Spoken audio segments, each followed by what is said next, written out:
สากันทั่วแดนน้องโสดก็สวยน้องไว้ขาไว้แขนสาวน้อยอ่อนแอน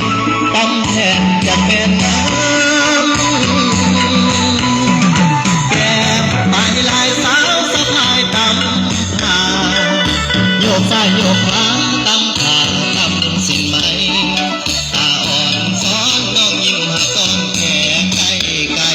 เป็นแววตาทักทายว่าจะมีน้ำใจบาดน้องยิ้มใส่หัวใจอายจนลงทาง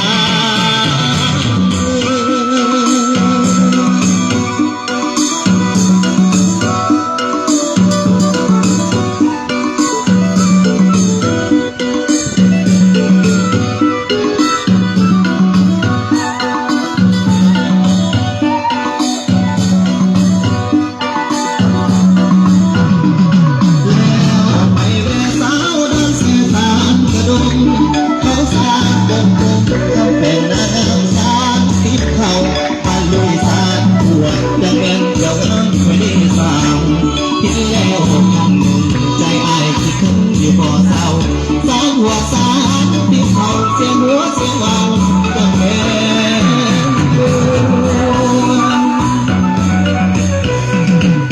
เศร้าบ้านที่ดีกันบ่ดินบ่เคยขาดไปซื้อบ่เคยทาเราประหยัดใส่ล้อมเบิ่ง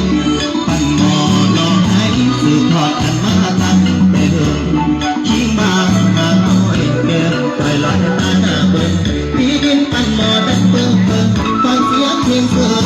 เข้าใส่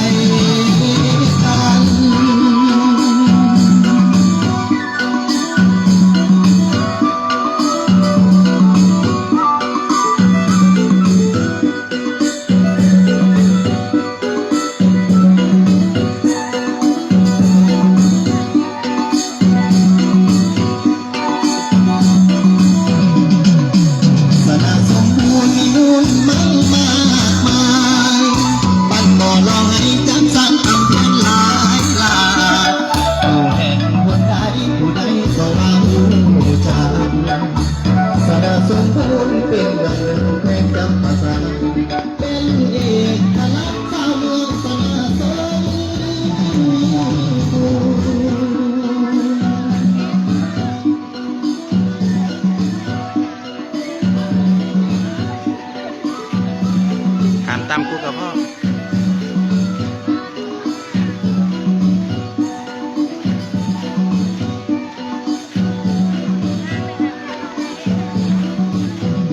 เขายังนำบุกแถวเด้อ